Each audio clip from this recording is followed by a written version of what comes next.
Alô? Alô? Oi, pessoal.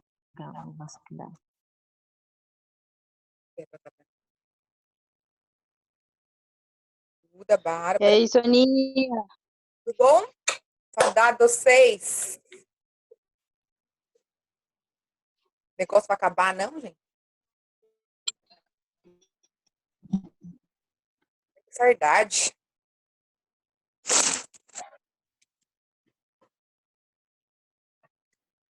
Daiane. Natália, boa noite. Dudinha. Boa noite, Pro. Oi, prof. Oi, meu amor, tá bem? Sim.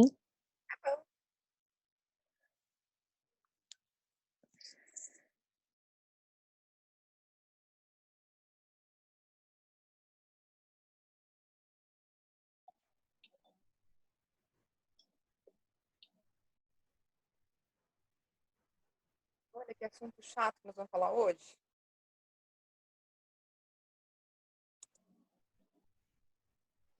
Oi, Pro. Oi, tá, tudo bom? Cadê nosso filho? Ela botou Zília. Botou Zília, tia. Eita. Tá travando pra mim, pra vocês também? Tudo. Tá tudo travadinho. Tá ficando travadinho. Prof, tá travando. Não dá pra entender nada. Sônia tá distante. O áudio. Peraí. Tô sem fone.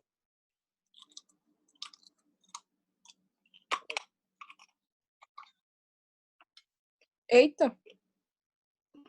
Essa hora.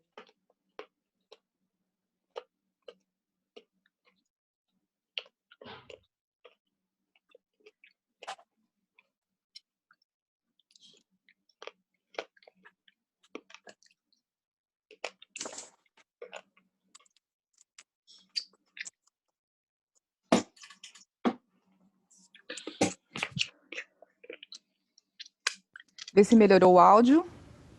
Sim. Melhorou. Tá bom.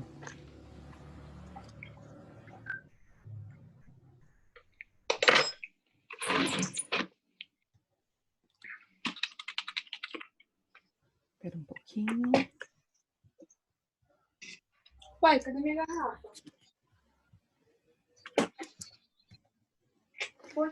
Gente, estão todos me ouvindo? Não. Leslie chegou. Então, a gente tem Thaisa, tem Bárbara, tem Duda, tem Giovana, Karina, Caiane, Natália. Carininha apareceu. Podemos começar, meninas? Eu vou tentar gravar, tá bom? Oi, Isaac! Tá bom. Oi, Isaac! Oi, meu amor lindo! Que fofo. Ai, tá frio aí, filho? Tá esfriando, né, gostoso? Oh, tá rindo, meu amor! Que lindo! Ai, que lindo! Deus te abençoe, meu amor, nesse mundo maluco que a gente tá vivendo. Thaisa, chega! Quero prestar atenção na aula, por favor. Mas isso é muito melhor que aula, calma. Menina chata, né? Ciúmes. Não, chata! Não, eu não aguento. Toda vez que a Thaisa posta alguma coisa, eu tenho um mini ataque cardíaco. É, só de ver o Isaac. Só de ver ele, eu juro. Eu sou apaixonada por essa criança. Mas sabe o que você faz? Faz um igual. Não, tá bom, eu vejo dos outros. Ó, vou te contar que o dos outros é bem melhor. Eu imagino. É muito melhor. É muito. Ai, meu Deus. Tava gravando? Ah, tava gravando. Olha que fofo. Menina, seguinte, então. Nós vamos falar hoje um pouquinho sobre... Tô gravando? Tô, né? Acho que tô. Tá. Tá. Nós vamos falar um pouquinho hoje sobre períodos clínicos do parto. e sobre mecanismo de parto, tá? Então aqui a gente tem mecanismo de parto, que é uma coisa diferente de períodos clínicos do parto, tá bom? É bem importante que vocês entendam essas duas coisas, né? E qual é a diferença disso, tá? Quando a gente fala de mecanismo de parto, a gente fala de trajeto, de objeto, então a gente fala de bacia, fala de feto, tá? E quando a gente fala de períodos clínicos do parto, a gente fala das fases do parto, que são 4, tá bom? Obviamente que aqui para vocês eu vou dar uma pincelada do que é, não é uma aula tão curtinha, uma aula de 1h30, mais ou menos, pelo menos, tá? Não aguento, gente. Tudo bem, Leslie? Nossa, que merda. Leslie, desliga seu fone que eu tô ouvindo tudo. Ai, desculpa, Pro, calma aí. Imagina! E aí, é importante que vocês compreendam isso. Obviamente, quem for fazer depois obstetrícia vai ver maiores detalhes. Mudou o slide para vocês, meninas? Sim. Então, tá bom. Sim. Então, tá. Quando a gente fala de mecanismo de parto, a gente fala do processo de desenvolvimento do parto, tá? Então, como é que ele vai desenvolver? Então, a gente fala do trabalho de parto em si. Na verdade, o que é esse trabalho de parto? É um conjunto de movimentos, isso é mecanismo de parto, tá? De movimentos fetais, mais a sua migração no canal, junto às contrações e trabalho da musculatura abdominal. Então, o que é o mecanismo de parto? É o trabalho que o útero da gente realiza, que o corpo da gente realiza, para poder expulsar esse feto, tá? Para poder nascer esse bebê, tá bom? Qual é o resultado desse processo, desse trabalho de parto? É justamente expelir o feto através do canal vaginal. Então, esse é o grande objetivo do mecanismo de parto, tá? Sob força de contrações e musculatura na parede abdominal. Então, quem já passou pelo trabalho de parto normal, acho que a Thaisa, não sei se passou, acho que não. Talvez, quem eu sei que passou foi a Tati, mas ela não tá aí ainda. A Tati, sem ser a Tati que tem os três filhotes, esqueci o nome dela agora. O meu foi normal, pô. Ah, o teu foi normal? Ah, nem lembrava. Como é que foram suas contrações? Conta pra gente.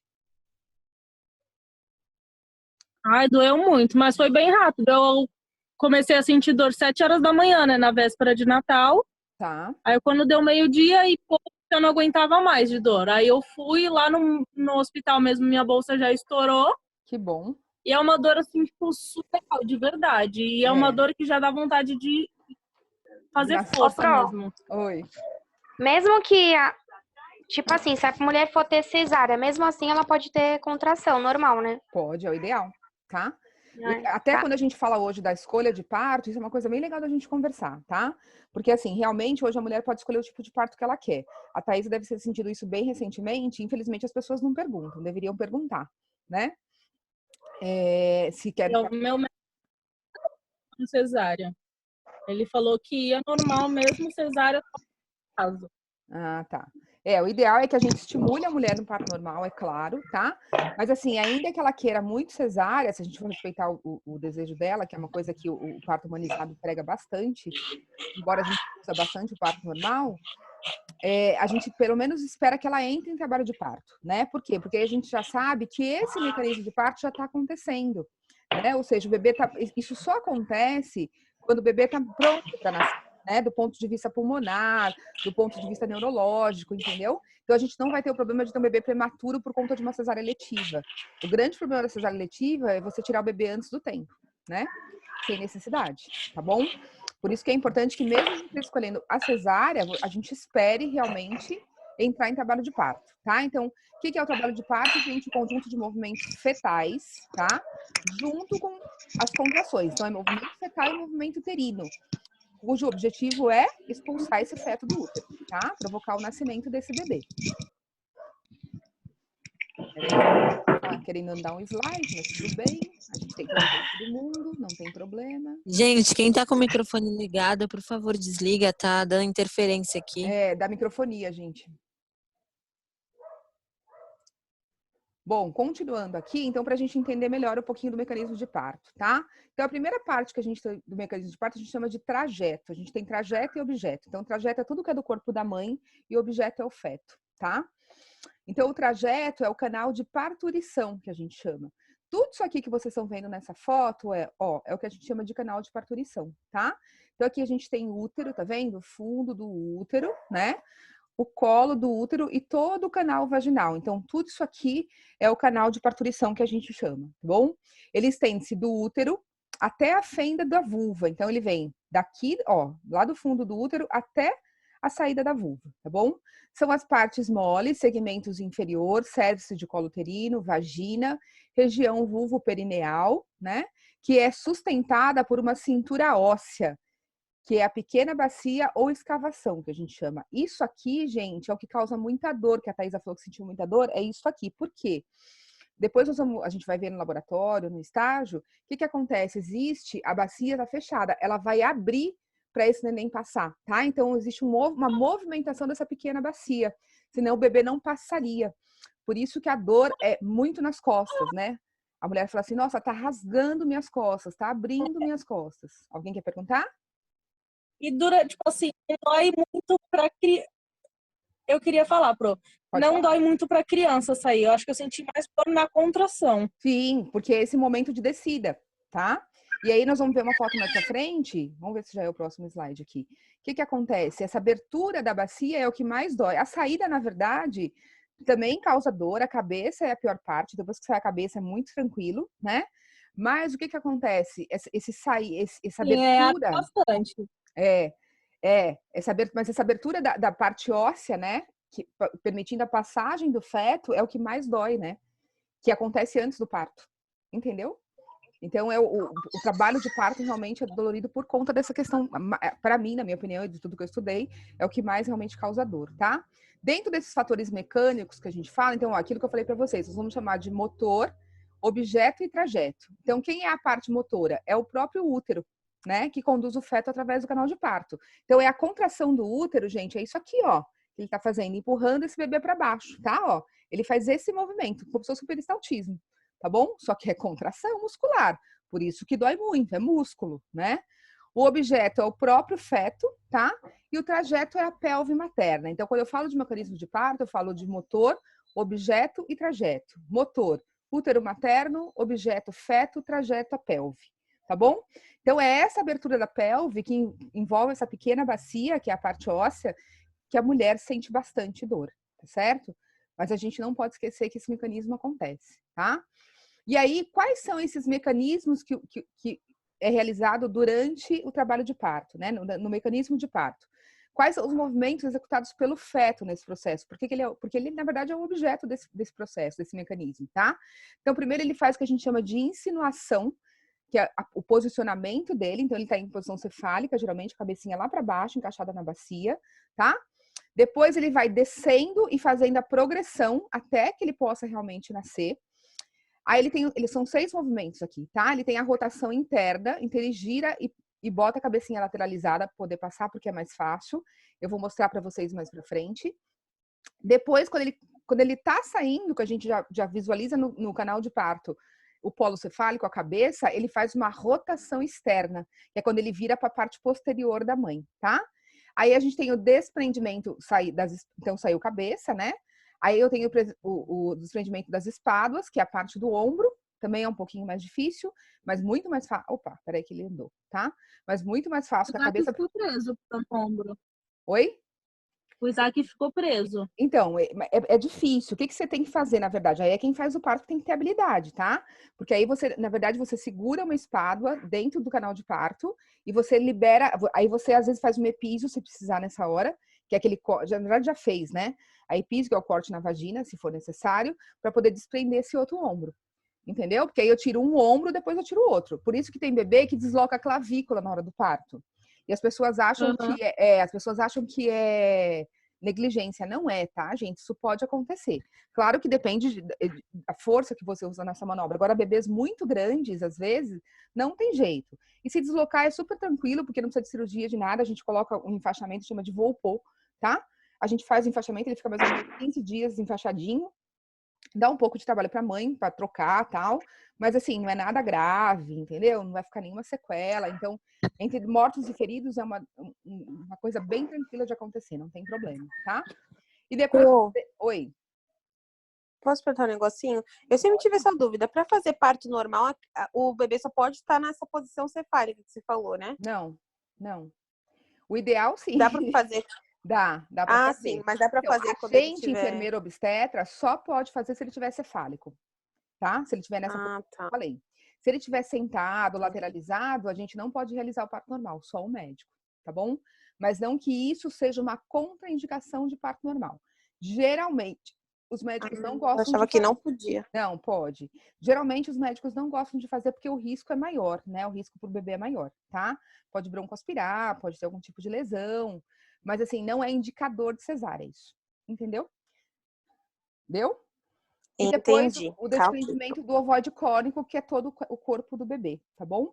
Então, essas são Prof, Sônia, Oi, amor, pode falar.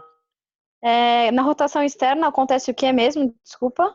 Ele vem com a cabecinha. Tá vendo essa foto aqui, nessa imagem? Ó, a cabecinha tá lateralizada, Sim, tá vendo? O que ele faz? Ele vira a cabecinha para trás, em direção ao ânus da mãe. entendi. Posterior. Agora eu lembrei que a senhora falou. Por que ele faz isso aqui, ó, para sair a primeira parte da cabeça? Porque aqui. Opa, cadê meu cursor? Ó. Se ele fizer, tá vendo? Se ele faz assim, ele pega melhor o ângulo maior de abertura da bacia. Então, para Sim. passar é melhor. Entendeu? Isso Entendi. aqui, na verdade, o que acontece? Ele tá posteriorizado. Antes dessa primeira rotação, ele tá com o rostinho na direção das costas da mãe, tá? Do ânus materno. Tá. Aí ele faz um giro interno, onde ele lateraliza para poder passar pela bacia. Quando ele passa, ele faz um externo.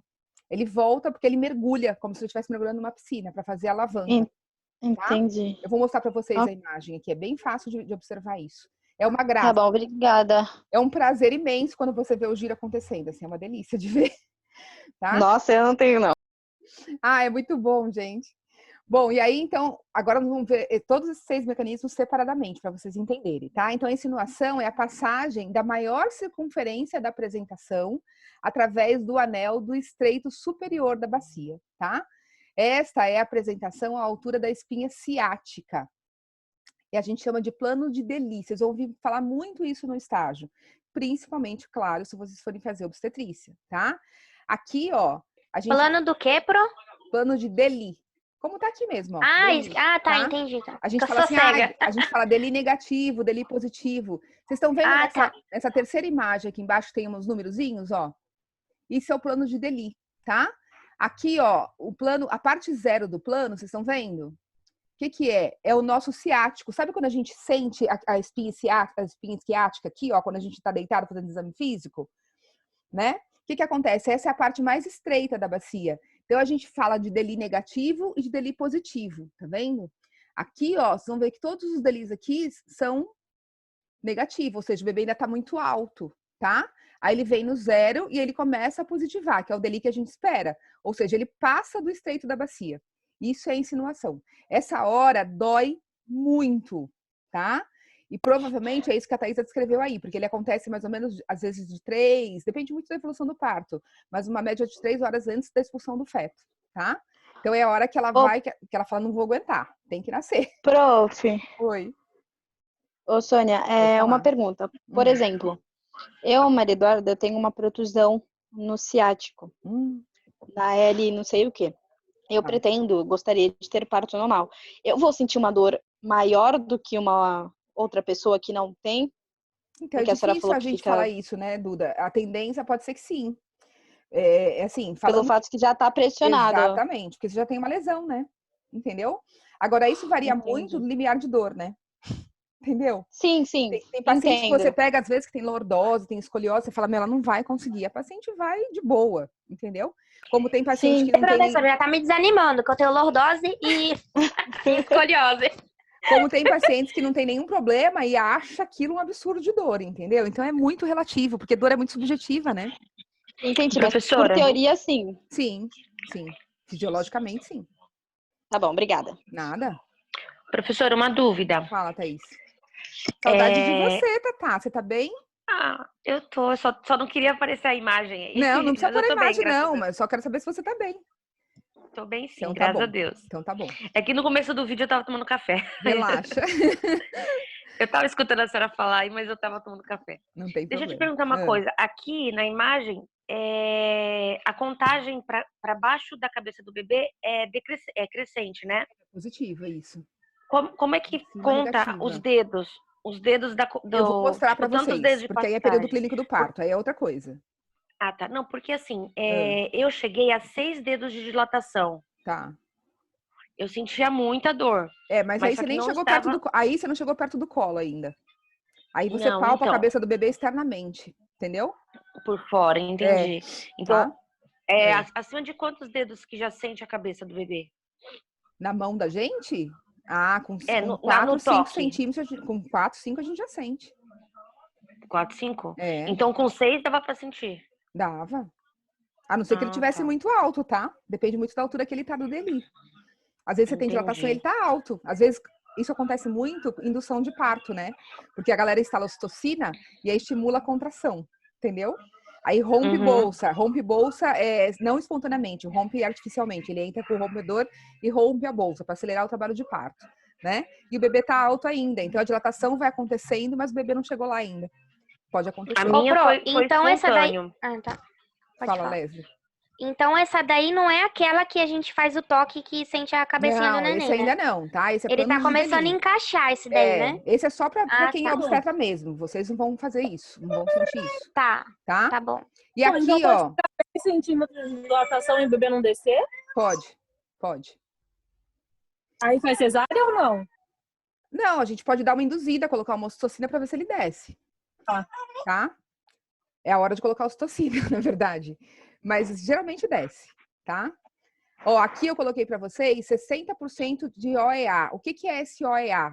Esse OEA é a posição que a gente sente quando a gente toca e já consegue tocar a cabeça do bebê, tá? Então o bebê tá em occipito, ou seja, ele tá mergulhando, que é a posição que a gente espera, tá? Occipito esquerdo anterior, tá? Então ele tá o quê? Eu consigo sentir a região occipital, ele tá virado para o lado esquerdo da mãe, tá vendo? E anterior, porque eu palpo a fontanela anterior dele, na hora que eu toco, tá? Então, as fontanelas é o que guia a gente na posição de trabalho de parto normal. É ela que vai dizer pra gente qual a posição que tá a cabeça desse bebê. Ela pode estar mais fletida, ela pode estar mais estendida, entendeu? Que legal. Então, você sente pela fontanela. Pela A fontanela. posição Ela é que o teu tá a cabeça marcador. do bebê. Ela é o É teu o marcador. guia. Que Entendeu? legal. É muito legal. Aham. 60% das gestações vem em OEA, que é o que a gente espera. Tá? Geralmente, que é o mais fisiológico, digamos. Pode vir para a direita, enfim, mas a maioria vem, pela própria fisiologia, vem dessa forma, tá? Deixa eu admitir a Tati. Bom, o segundo mecanismo... Boa noite, Tati. Segundo mecanismo de parto aqui que a gente tem é o período de descida, né? É o tempo que a cabeça percorre a bacia do estreito superior, que é aquela parte que eu mostrei para vocês da linha esquiática, até o estreito inferior, tá? Inicia desde o início de trabalho de parto, quando começam as primeiras contrações. Quando que a gente diz que a mulher está em trabalho de parto? Quando ela tem 3 contrações em pelo menos 10 minutos, tá? Inicia desde o trabalho de parto e termina com a expulsão total do feto. Então, a descida é o período mais prolongado do mecanismo de parto, tá bom? Ele vai até esse feto nascer totalmente, tá? Essa parte é muito legal de estudar, é muito gostoso. Aí, ó, a primeira rotação, tá vendo? A rotação interna que eu falei pra vocês, tá? O que acontece, gente, ó? Observem uma coisa aqui, tá vendo, ó? Se ele tiver assim, mas lá, ó, nessa posição, tá? Que ele tá com o rostinho virado para as costas da mãe, para o ânus da mãe, tá vendo? Só, não quero saber que momento é esse, só observem a imagem, tá? O que acontece? Para ele passar na bacia, ficaria muito complicado. Por quê? Porque a parte mais larga da bacia tá aqui, ó. Por isso que ele faz o giro lateral. Entendeu? Porque aí, ó, isso aqui é quando ele gira lateral, tá vendo? Ó, ele gira, ó, isso aqui é fontanela. Fontanela anterior, que chama bregmática, lembra que eu falei para vocês no exame físico? E fontanela posterior, que é a lambda. Então, através das fontanelas que a gente consegue saber qual a posição que tá essa cabeça, tá bom? A gente toca a fontanela muito tranquilamente, tá? Ó, aqui, só para vocês terem uma ideia, quando ele começa o período de descida, tá vendo, ó? Entrando na pelve materna, essa hora dói muito, a contração é muito dolorida, porque tá abrindo essa pelve, tá? E aqui, ó, ele já tá bem na pelve. Aqui é quando a mãe chega pra gente na maternidade com aquela barriga bem baixinha. Você olha, parece que tem uma escavação assim no abdômen, né? Tem a mama, um espação e depois a barriga lá embaixo, tá? Porque ele já tá encaixado na pelve. Aí provavelmente vocês vão ter um deli positivo já. Ele já tá lá no canal de parto, tá? Já tá chegando lá, tá bom? Então, a rotação interna ou intrapélvica, que a gente chama, é quando a linha de... O que é a linha de orientação? É a linha de sutura sagital, tá? Então, é isso aqui, ó, sutura sagital, tá? As linhas do crânio que a gente sente, tá? Quando a linha de orientação passa do diâmetro transverso da placenta, da bacia, ou dos oblíquos do estreito superior para o antero-posterior, ou seja, ele passa da parte mais estreita da placenta, tá? Então, ele passa disso aqui, ó, ele vem pra cá, tá vendo? para o antero posterior do estreito inferior da bacia. E aí ele vai insinuar o quê? Depois da bacia, as espáduas, que são os ombros, tá? Opa, peraí que eu mudei aqui. Quando quer mudar, simultaneamente com a rotação interna. Então, ele vai girando como se fosse, gente, uma broca. Ele vai girando e descendo, tá? É esse movimento. Pensa, ó, o bebê tá nesse movimento e o útero tá contraindo, empurrando ele para baixo, tá? Por isso que eu falo que o parto fisiológico, quem faz realmente é a mãe e o feto. É a mãe e o bebê. A gente só para, né? A gente só conduz o parto. Ô, Nurse. Oi, amor. Pode falar. Desde a hora que ele tá se encaixando, que ele vai virando? Sim. Sim. Ah, tá. Tá? Ó, simultaneamente com a rotação interna da cabeça e a sua... Não, ele já tá encaixado, na verdade, Tati, tá? E a progressão do canal penetração das espáduas através do estreito superior da bacia. Então, essa é a descida que a gente chama, tá vendo? Ó? Então, ele girou internamente, tá? Depois ele vai voltar para a posição posterior, porque aí ele vai fazer esse mergulho que a gente chama na hora de nascer, tá? Eu senti tudo. Sentiu tudo, né? Só não teve normal, né? Só não teve normal. O quarto passo do mecanismo, são 6 passos dentro do mecanismo de parto, tá? O quarto passo é o desprendimento da cabeça. Então, terminando o movimento de rotação, o suboccipital, a parte óssea, tá? Vai se colocar sob a arcada púbica da mãe, tá? Sutura sagital no sentido antero-posterior, ou seja, na hora que ele vira o rostinho para trás. Olha essa foto aqui, ó, tá vendo? Antes o rostinho dele estava pro lado esquerdo. Lembra que eu mostrei o OEA para vocês? Agora o rostinho dele tá para a região posterior da mãe, ó, sutura sagital no sentido antero-posterior, tá? Então, da frente do corpo da mãe para a região posterior. Tudo bem?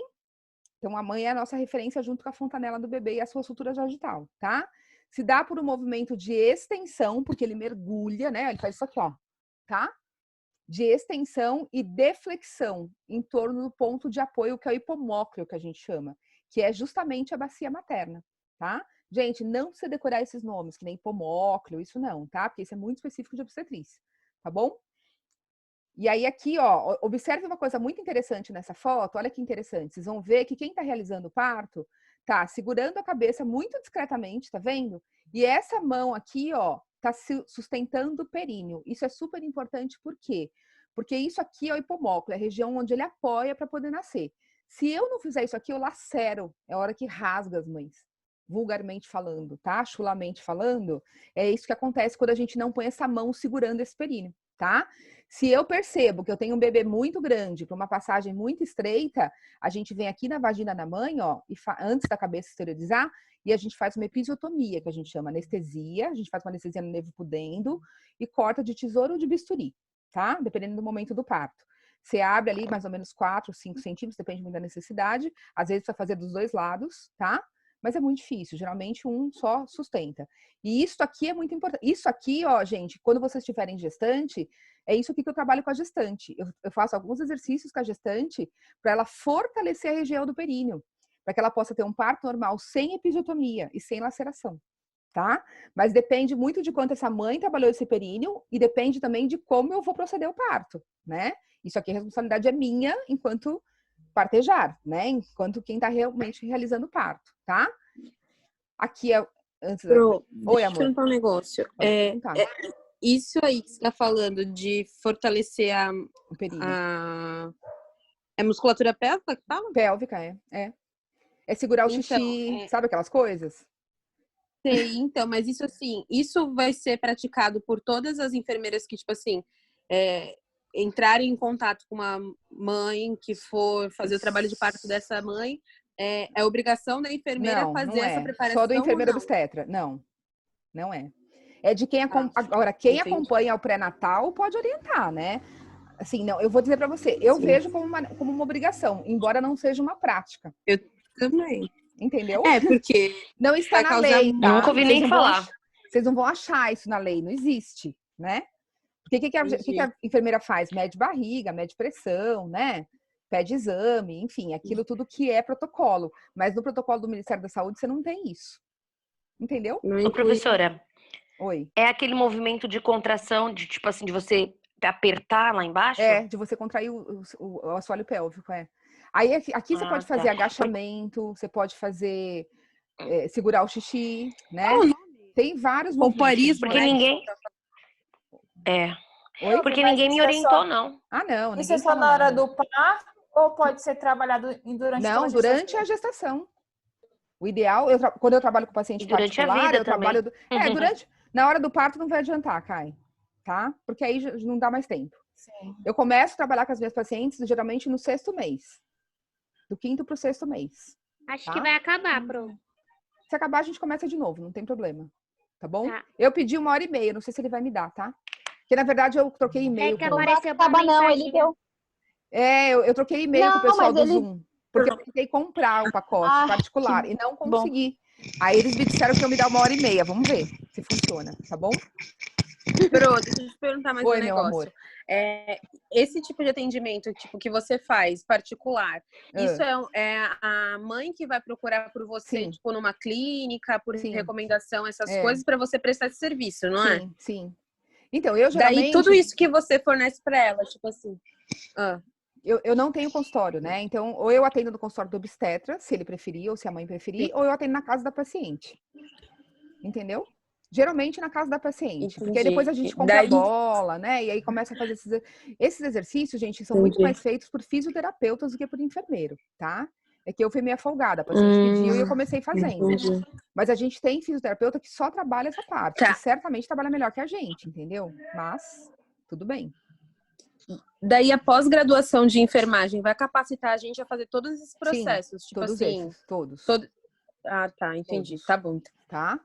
Eu sou Ô, Pro, suspeita. E como Oi. que é na atuação? Por exemplo, a senhora é enfermeira obstetra, beleza?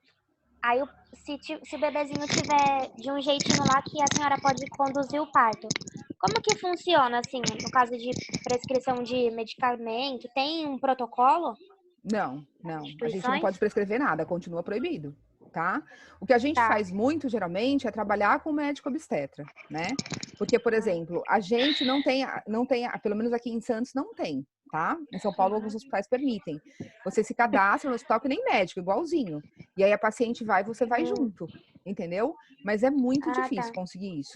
O que a gente vê muito enfermeira atuando é em casa de parto, né? Que não são hospitais.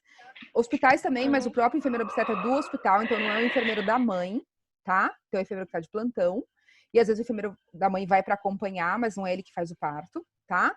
E hoje o que tá muito na moda é o parto domiciliar, né?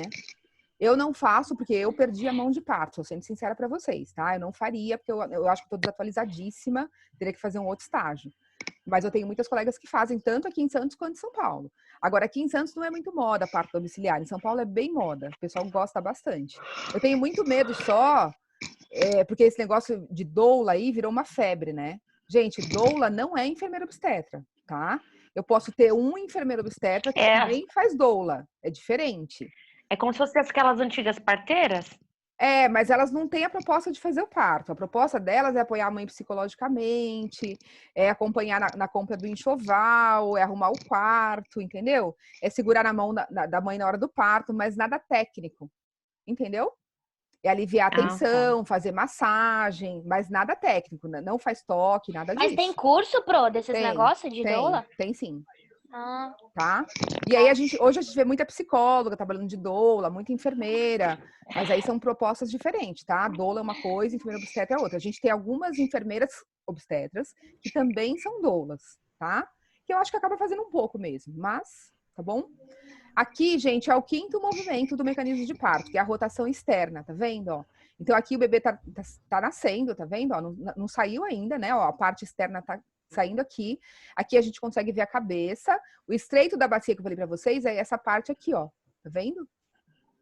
Aí aqui, ó, o que ele fez? Ele tava saindo lateral. Ele gira e faz posterior. Tá vendo? Exatamente. Ó, aqui ele tá lateral ainda. Depois ele faz um outro giro e vem embora. Tá?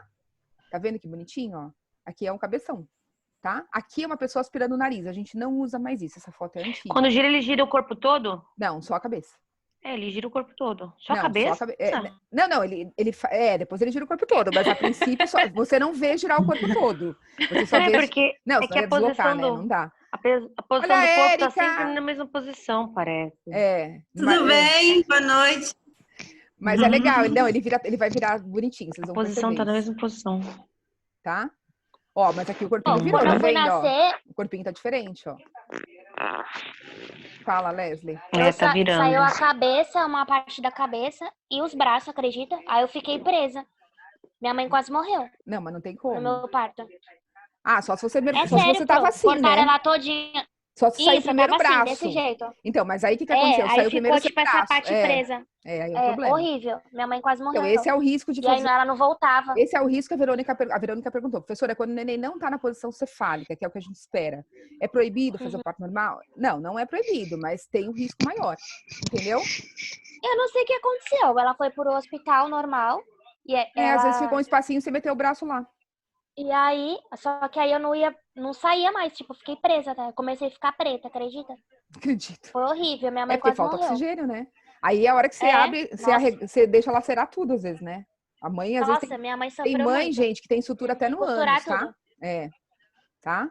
Aqui, ó, Horrível. o sexto período, tá? O sexto momento do mecanismo de parto, que é o desprendimento da espádua e do ovoide córnico, tá vendo? É a saída da espádua anterior e posterior, que é a parte do ombro. Anterior é que tá na frente da mãe, a posterior é que tá do lado interno, né, da mãe, seria.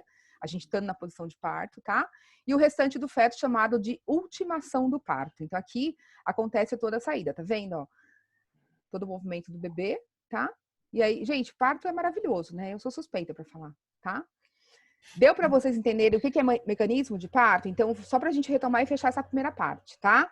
Então, o mecanismo de parto é trajeto, objeto e a parte motora, tá? Trajeto é canal de parto, o motor é o feto, tá? E o objeto, o trajeto e a parte motora são as contrações que é o útero, tá? Então, é tudo, compreende 6 movimentos que vão fazer com que o bebê nasça. Isso é mecanismo de parto, tá? Agora nós vamos entrar numa outra coisa, que é período clínico do parto, tá certo? Que é o que a gente geralmente mais usa em prova, é o que mais vocês vão ver em prova de concurso, principalmente prefeitura. Oi, pode falar, Thaís. Eu não tenho o nome direito. Quando o neném tá perto de nascer em parto vaginal, se tem aquele ciclo de fogo, alguma coisa de fogo. Eu não conheço o ciclo de fogo. O ginecologista falou lá, mas eu não lembro o nome. Não conheço. Quando o neném tá...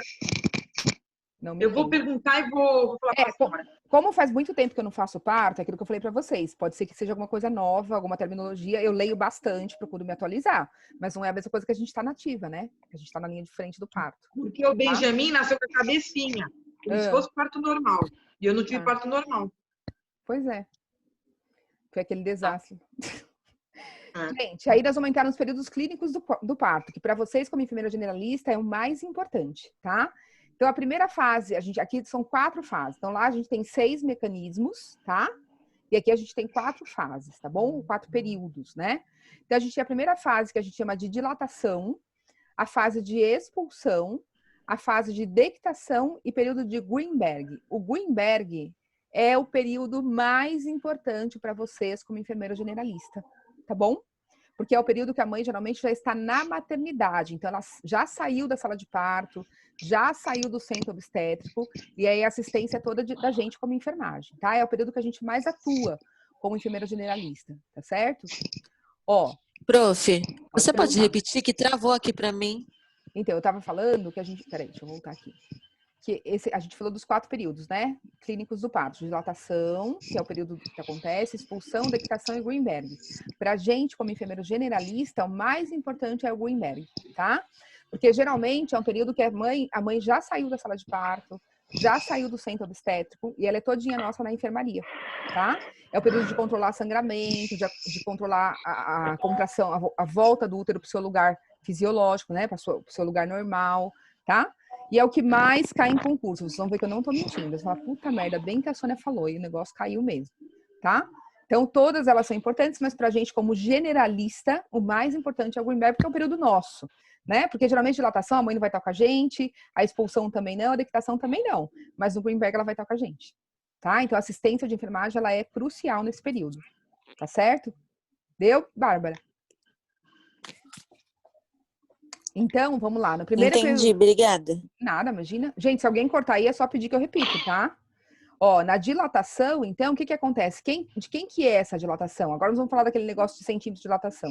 É do colo do útero, ou o que a gente chama de canal cervical. É o que a gente chama de cervicodilatação. Então, é a dilatação do canal cervical, tá? O objetivo dessa dilatação é ampliar a capacidade do colo do útero, formando o canal de parto, tá? Ou seja, o que era canal vaginal vai ficar igualzinho à vagina. Vai ficar todo mundo no mesmo tubinho lá. É para o bebê poder passar por aquele túnel, tá? Aqui a gente tem dois mecanismos, dois momentos importantes, tá? Que acontecem. O esvaecimento do colo e a dilatação. O que é o esvaecimento? O colo do útero, lembra que eu falei para vocês até na aula do Papa Nicolau? Ele é gordinho, parece uma bochechinha, né? O que vai acontecendo? Na hora que ele tá aqui, ó, tá? Imagine que isso aqui é um colo, ó, tá juntinho. O que acontece? Ele é grosso. Ele vai abrindo e ele vai ficando fininho. Até que ele abre os 10 centímetros e ele apaga, que a gente fala. Ou seja, eu não sinto mais esse colo, tá? Isso é o que a gente chama de esvaecimento. Por que a gente não sente mais ele? Porque ele vai juntar no canal vaginal. Vai ficar um tubão único, tá? Deve ter alguma imagem para mostrar para vocês isso mais na frente. E aí a gente tem a dilatação. Não sente mais. Oi, Érica? A mulher não sente. Esse afinamento não, sente a contração. Isso aí para ela é o de menos, tá? Porque na verdade ele vai ficando fininho, por quê? Porque a cabeça do bebê pressiona, tá? Como se você tivesse... Você tem que chegar a um ponto que ela nem sentia mais essa parte. Não, é que a cabeça vai pressionando, como ele é molinho, flexível, então ele vai aprofundando, tá? E aí, então o esvaecimento é esse afinamento do colo, tá? E a dilatação é o distanciamento de um colo do outro. Tá? Então, às vezes, o que acontece? Eu tenho a dilatação, mas eu não tenho ele ficando fininho. Ele vai ficando, ele dilata mais grosso. Ou seja, ele nunca vai conseguir chegar em 10 centímetros, porque ele não vai incorporar no canal vaginal. Não vai ficar uma coisa só. Entendeu? É bem legal. Devo ter alguma imagem, senão eu vou caçar para mostrar para vocês aqui. Aqui, ó. Aqui dá para ver perfeitamente, gente, ó. Deixa eu ver se dá para passar mais. Não, tá certo. Ó, olha que legal essas imagens aqui, tá vendo? Ó, isso aqui foi o que eu mostrei pra vocês com a minha mão, tá? Foi isso aqui que eu quis imitar, ó. Né? Os dois lados do colo do útero, tá? Então aqui a gente tem o colo do útero, ó. Bem, tá vendo que ele é gordinho? Ele é gordo, tá? Aqui tá a cabeça do bebê, tá bom? Ó, aqui a gente tem só 1 centímetro. Observe que o colo já não tá mais gordo. Tá fininho. Isso é o esvaecimento que nós falamos, tá? Que é o afinamento do colo, tá bom? E aí aqui a gente tem uma outra abertura, ó, tá vendo? Com 5 centímetros mais ou menos. Claro que isso aqui é só imagem, né, gente? É próximo do real. É como se ele ficasse espremidinho, tipo de forma elástica, vai descendo, né? Vai descendo, porque a cabeça do bebê vai pressionando, tá? Professora. Oi. Quando a paciente tá com... Quando eles falam que tá com colo fino, que tem que fazer repouso, que pode até abortar... É isso? É o colo que tá fino? É isso? Geralmente, quando é ameaça de aborto, ele não chega a ficar fino, porque o bebê não desce, tá? Mas ele abre. Ele só abre. O colo abre, ele faz a função antes da hora. Ele continua gordinho, mas ele vai abrindo. Tá? A gente chama isso de incompetência istmo-cervical. A gente vê muita mulher que tem aborto de repetição, aborta, precisa pesquisar por quê. Isso é uma causa super comum, tá? O que acontece? A musculatura do colo relaxa. Isso pode acontecer em pessoas que fazem aborto, né? Aborto de repetição, tem alguma lesão de colo, entendeu? Pode acontecer. Não são essas pessoas só que acontece. Até uma pessoa que nunca fez aborto pode acontecer, tá? Porque é questão muscular aqui, entendeu? Pode falar. Alguém mais? Deixa eu te perguntar. Quando a gente vai fazer a palpação para ver a dilatação, é esse espaço que a gente vai palpar? É esse espaço que a gente vai palpar. É esse espaço. Tá, aí quando a gente introduzir o dedo, a gente vai sentir essa abertura? Vai sentir essa abertura. E vai sentir, cabeça. Porque a cabeça é a abertura. Né? Ó, com 1 centímetro você não vai sentir muito cabeça ainda. Agora com 5, ó, você já sente. Tá vendo? Ó, e aí vocês vão entrar, a gente entra com o dedo assim, ó, tá vendo? O dedo juntinho e a gente abre, tá? Se vocês medirem daqui a aqui, ó, a extensão total do dedo de vocês, dá mais ou menos 10 centímetros. Eu tinha até uma régua aqui, eu não sei onde os meninos mexem aqui no meu escritório. Aqui, ó. Eu tenho uma face aqui, peraí. Ó, se eu medir aqui, ó, tá vendo? Ó, dá certinho, olha só, 10 centímetros, gente, ó.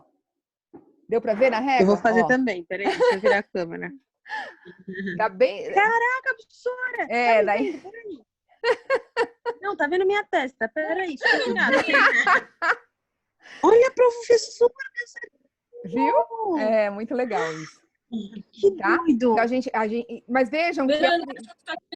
O que você falou, Thaisa? Acho que a Verônica tá querendo parir. Eu tô achando. Não tem problema, a gente dá um jeito pra parir. Eu também tô achando, hein, Vê? A gente pega um esperma doado aí, de um cara bonitão, resolve esse problema. Vamos catar alguém na rua, vamos fazer um sorteio. Não, pelo amor de Deus, não vai catar tranqueira. Vamos arrumar um cara. Vamos arrumar um cara decente. Mas quem vai? Eu já pedi o filho da Thaisa, a Thaisa não quer me dar o filho dela. Não, mas eu também não daria, de jeito nenhum. Então aqui, gente, ó, o que vocês observam, tá vendo? O colo já tá com 10 centímetros, ou seja, dilatação total. E o colo tá bem, tá vendo? Vocês vão perceber que isso aqui, ó, vai formar um tubo só, útero, canal vaginal, vai ficar um tubão pro neném passar, tá? Ó o que vocês sentem de abertura, ó. Um colo com 3 centímetros, tá vendo? Um colo com 7 centímetros, aqui, a parte escurinha já é o cabelo do neném, tá? E um colo com 10, ó, você vê toda a cabecinha, tá? Tem mãe, é muito legal, quando a gente coloca na bola, no hospital, ou na bola, ou na banheira, ou embaixo do chuveiro, aí quando a gente vai examinar, a gente vê isso aqui e põe na mesa de parto. Nasce em 10 minutos, tá? É bem rapidão. É bem gostoso de ver, uma delícia. Pra quem gosta, né, gente? Aí, ainda nesse primeiro período clínico do parto, que é a dilatação, a gente tem a formação da bolsa d'água. Lembra que aquele bebê estava no útero todo envolvido em líquido amniótico, ok? Aquilo vai formar a bolsa d'água, tá? O líquido não tem para onde ir, né? Serve de proteção para a cabeça do feto, para não ter impacto, né? E ajuda na dilatação, tá certo? Porque ele também faz pressão. É o represamento do líquido amniótico entre a apresentação fetal, que a apresentação é a cabeça fetal, tá? E as membranas uterinas. Então, entre o colo do útero e a cabeça do neném, a gente tem a bolsa de água que se forma. Tá? Por isso que o ideal é que a bolsa se rompa na hora do parto, tá bom? O que acontece? Às vezes ela não rompeu. Aí os médicos pegam um negocinho chamado rompedor de bolsa. Parece uma agulha de tricô. Introduz na vagina, vai lá e puf, fura a bolsa. Gigante, por sinal. É comprido, tá? Não é pequenininha assim, não. Eu vi estourando, eles foram estourar de umas 3 meninas que estavam na sala onde eu tava. Quando eu vi aquilo, eu fiquei tão nervosa que eu levantei pra ir no banheiro.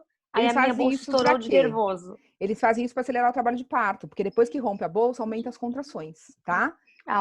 Mas o ideal é que ela se rompa espontaneamente, tá? Tem bolsa que só rompe na hora do expulsivo, quando o bebê tá saindo. Sabe aqueles nenéns que nascem dentro da bolsa, empelicado? Tem muito na internet, o pessoal adora colocar. Quando nasce dentro da bolsa. Lindo, né? Então, a bolsa não rompeu, nasceu, tá? É difícil, mas pode acontecer. Mas é fisiológico? A ruptura, sim, tem que ser. Não, essa saída sem... Não tem nenhum dano. Você precisa romper assim que o neném nasce, porque senão não consegue respirar, né? Entendeu? Sim. Porque não é pra estourar a bolsa? Não, sente nada. Imagina, a contração é muito maior. Você nem vai perceber que estão rompendo tua bolsa. Tá? Mais uma perguntinha, deixa eu falar. O médico estourar com essa agulha que você falou, isso é ok? Ok, pode ser, mas assim, eu não curto muito, tá? Quem lida com essa coisa mais do parto humanizado, com a coisa mais tranquila, não tem necessidade, porque não deixa de ser uma forma de você acelerar o que é fisiológico, entendeu? Então, não tem necessidade. Qual é o problema de você romper a bolsa? Entendi. A bolsa, precisa tomar muito cuidado, porque ela protege o útero contra a infecção, contra a bactéria, né? Então, por exemplo, se eu romper essa bolsa e esse bebê não nascer até 12 horas, eu vou ter que entrar com antibiótico. Então, pra que romper essa bolsa? Pra prejudicar a mãe. Entendeu? E o bebê, né? Não tem porquê, né? Eu não vejo muito sentido nisso, entendeu? Depois a gente tem a Amniorex, né? Que é esse rompimento a gente chama de Amniorex. Sabe quando vocês vão ouvir muito uma expressão assim no hospital, uma Amniorex prematura. Ou seja, Amniorex antes do tempo necessário. Isso pode acontecer espontaneamente, tá? É muito comum em mãe que tem insuficiência, que tem infecção urinária, por causa da infecção rompe, tá? Aí, mãe com bolsa rota e perda de líquido, o que a gente faz? A gente interna, tá? Se for uma gestação de termo, ou seja, já tem 37 semanas completa, a gente interna e ela vai evoluir para o trabalho de parto, tá bom? A gente vai induzir. Se não, se for um pré-termo, 30 semanas, 31, 32, ela vai ficar internada, vai colher hemograma, vai começar antibiótico e a gente vai acompanhar e levar essa gestação mesmo com a bolsa rota o máximo que a gente puder, controlando o nível de infecção. tá? Gente, eu na minha vida prática, o máximo que eu vi a gente conseguir segurar foi 5 dias, tá? Com uma bolsa, porque aí depende também da quantidade, então, mas depende da quantidade de líquido amniótico que eu tenho dentro da cavidade, né? Porque se essa ruptura pode ser pequenininha, pode ser grande, eu posso perder todo o líquido. Se eu perder todo o líquido, não tem jeito, não tem como segurar. Vai ter que nascer, independente de ser prematuro ou não, entendeu? Agora, quando eu tenho só perda de líquido, porque a ruptura é parcial, o que acontece? Eu consigo manter essa mãe em observação, fazendo ultrassom todo dia, colhendo hemograma todo dia, para ver qual é a situação da quantidade do líquido amniótico e a situação de infecção, entendeu? E aí esse bebê, quando nascer, também vai ter que colher hemograma, porque a chance dele contaminar é muito grande, tá? De infecção, geralmente por estáfilo, bicho bobo, assim, bicho de mão, entendeu? Mas geralmente contamina, tá? Então, a amniorrex é o rompimento das membranas e pode ser espontâneo ou artificial, que eu acabei de falar para vocês, tá bom? Ô, Pro. Oi. Como que é o nome da bolsa? É bolsa que amniótica, bolsa amniótica. Bolsa amniótica, tá? É. Aí a amniorrex é quando rompe. Rompe é esse ato, né? Tá. Tá bom? Que pode ser espontâneo ou artificial, tá? Tá. Ó, quanto ao momento de romper a bolsa, esse slide nem é meu, é de uma colega que é lá de São Paulo, que é presidente da Benf, é top, tá? Rosimeire, uma graça de pessoa. E aí, olha, ele é precoce quando acontece o rompimento antes do trabalho de parto, então a mãe nem tem contração, não sentiu nada e a bolsa rompeu, tá? Ele é prematuro quando é no início do trabalho de parto, tá? Então aquelas, eu tenho uma contração aqui, daqui 1 hora eu tenho outra, daqui a 2 horas eu tenho outra, isso também a gente espera que ela não faça, né? E ele, o momento oportuno de romper a bolsa é de 6 a 8 centímetros, tá? Então, eu já tava com 7 quando a minha rompeu. Oi? Eu tava com 7 quando a minha rompeu. Geralmente é a hora que rompe, tá? Mas foi espontâneo, né? Sim. E aí, gente, é meia horinha nasce, tá? Porque aí, é rapidez. É muito rápido mesmo. Aí é super rápido, tá? Rompeu a bolsa, põe na mesa porque vai nascer, tá? E ele é tardia quando é no final da dilatação. Já dilatou tudo, já tinha 10 centímetros e não tinha rompido ainda. E aí tem algumas que rompem na hora que o neném tá descendo. A água vem toda em cima da gente. Tanto que geralmente a gente usa na hora do parto um avental impermeável embaixo do estéreo, tá? A gente põe que nem aqueles de lavadora mesmo, sabe? Aqueles aventalzão impermeável. E usa croque fechado, porque às vezes o líquido vem em cima do médico, ou da enfermeira que tá fazendo parto, tá? Ô, Pro, e os bebezinhos que nascem com a bolsa intacta, assim, sabe? Quando eles tiram. Tem um aí na imagem, ó. Um empelicado. Então, parto empelicado. Aí, considera como tardia? Sim, sim. Ah, tá. Tá? Mas não tem dano, né? Não tem problema. Não. Só não dá pra você demorar muito, né? Porque lá no útero, quem fazia a troca gasosa dele era a placenta. Agora, a partir do momento que ele nasceu, essa placenta vai descolar do útero, nós vamos ver isso mais na frente, e ele não vai ter mais oxigênio alimentando ele. Então, não pode demorar, não dá muito pra brincar com esse negócio, embora seja bonitinho, né? Mas não pode ficar muito tempo, tá? Ó, gente, a bolsa de água é isso aqui, olha só que legal. Essa aqui, ó, é um parto de cócoras, tá vendo? A mãe tá agachada, e a bolsa rompeu na hora da expulsão. Ó, rompeu espontaneamente, tá? Então, à medida que se acentua o efeito de tração das fibras miometriais, que é o que acontece lá no mecanismo de parto, ou seja, aumenta a contração sobre o colo do útero, amplia-se a cervicodilatação, vai dilatando o útero. O espaço para coletar o âmnio, né, que é o líquido amniótico, na bolsa das águas, é o polo inferior do ovo. Não precisa decorar esse nome, tá, gente? Mas ela forma uma bolsona embaixo da cabeça, na verdade. Tem função mecânica no parto, né? Ou seja, ela é saliente, ela é cilíndrica e é piriforme. Piriforme, na verdade, é que ela forma uma ponteira, tá? Como se fosse uma perinha, né? Antes da cabeça. É uma graça. Eu nunca peguei parto empelicado, tá? Nunca tive essa sorte. Tá bom? Mas deve ser uma delícia de ver, né, gente? Porque é bom demais. Tá? Aí, qual que é a assistência de enfermagem no primeiro período clínico do parto? Isso vocês têm que saber, tá? Manter a higiene e conforto dessa paciente. Tem paciente, gente, que evacua na hora que ela faz força, tá? Então, limpa, dá um banho, lava, deixa ela confortável. Lá em Santo André, onde eu dou aula, no Hospital da Mulher, a gente faz muito parto no balancinho, que é uma cadeirinha, na verdade. A gente senta a mãe na cadeirinha, o pai fica por trás aqui das costas da mãe, né, para aliviar a tensão. E quem vai fazer o parto senta no chão, forra campo estéreo e senta no chão para segurar o neném, tá? É muito comum, porque como a mãe fica de cócoras, abaixada, ela faz muita força, então elas evacuam bastante. O que a gente faz? A gente vai colocando o campo estéreo em cima. Entendeu? Vai colocando o campo estéreo para não contaminar o bebê. Mas a gente procura, e até por causa do odor também, né? Porque a mãe fica constrangida, dá pena das mães, tá? Porque antigamente era protocolo a gente fazer lavagem intestinal, há muitos anos atrás. Hoje a gente não faz mais porque não é humanizado, né, gente? Pelo amor de Deus. Tá? Então tem paciente que fala assim, eu acho que posso comer uma feijoada? Eu falo, não é que você não pode, mas, né, come uma coisinha mais leve, porque senão na hora do parto você vai evacuar em cima do neném, tá? Ô, Pro, como assim? Não pode fazer mais lavagem? Não, não se faz mais. Não é que não pode. Pode, mas não se faz. Depende do médico, né? Não é protocolo mais, não se faz Não mais. é mais protocolo. Não, é muito antigo. Nossa, eu vou fazer um flit em casa. Por isso que é sempre bom uma dietinha mais leve, né? Uma coisinha. Porque comer uma feijoada ferrou, né, gente? Não, eu tenho aquela síndrome do intestino irritável, professora. Ai, caramba, não Meu Deus, não vou comer nada de leite. Administrar água em pequena quantidade, então a mãe pode beber água porque ela fica muito cansada, né, de fazer força, então ela pode beber água, pode beber um suco, uma coisa leve, tá, gente? Refrescante. Manter a privacidade da mãe, isso é muito importante. Lá em Santo André, nesse Hospital da Mulher, a gente tem quarto de PPP. Então, por exemplo, quando a paciente chega em trabalho de parto, ela já vai para esse quarto, que é só dela. É como se fosse uma suíte, entendeu? Então tem o quarto, o banheiro, o bercinho que recebe o bebê, e ela fica nesse quarto até 3 horas no pós-parto. Tá?